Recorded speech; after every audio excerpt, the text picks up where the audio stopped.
La saison se termine en fanfare pour le ski nordique français. Au sommaire de ce 5e épisode printanier, la star Martin Fourcade parle de ses prochains rêves dans l'interview comptée.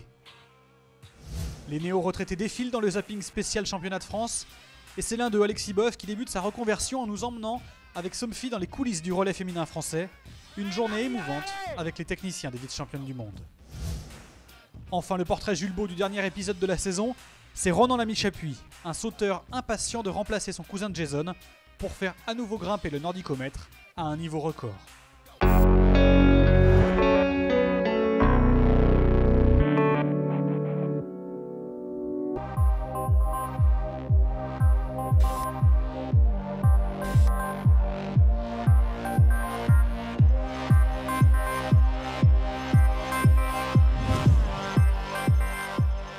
Je suis épuisé, mais épuisé aussi parce que je suis satisfait du travail accompli, parce que sportivement c'est une saison rêvée, 8 victoires en Coupe du Monde, un titre mondial, le globe, ceux du sprint et de la poursuite.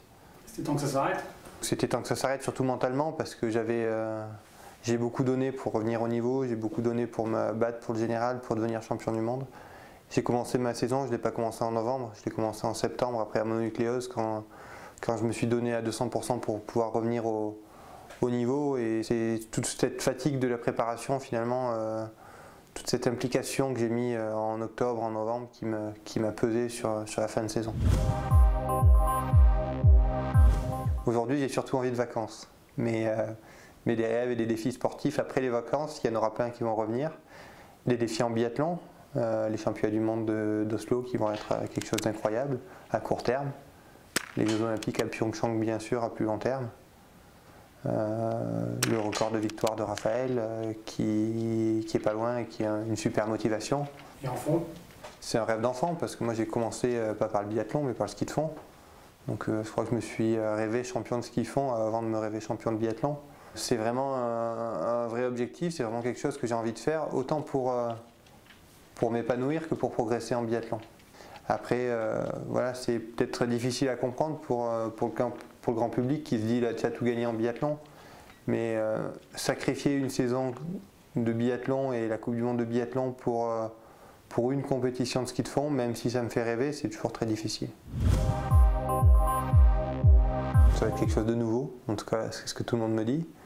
Je suis extrêmement curieux, je suis très heureux. Si j'ai fait ce choix, c'est parce que je pense que je suis capable de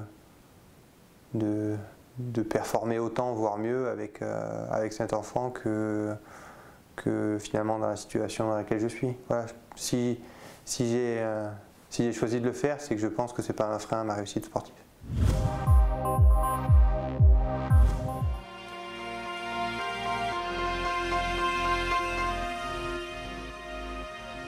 Pour vous, mobilisation en général, le public, tout le monde y attend l'arrivée. C'est le retour du Saint-Jean.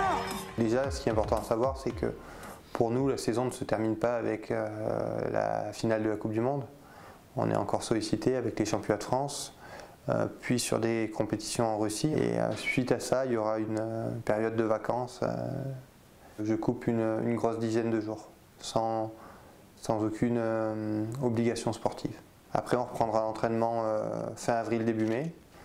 Donc voilà, c'est une très longue préparation et c'est vrai que souvent on arrive en octobre et les gens me disent alors, vous avez repris l'entraînement? Ben ouais, mais ça fait un petit moment parce qu'on a des sports où pendant l'hiver on court énormément et du coup on peut très peu s'entraîner, donc tout l'entraînement se fait pendant la préparation estivale. On fait énormément de foncier, on tire beaucoup, justement pour construire la base la plus solide possible qui nous permette d'attaquer l'hiver dans les meilleures conditions.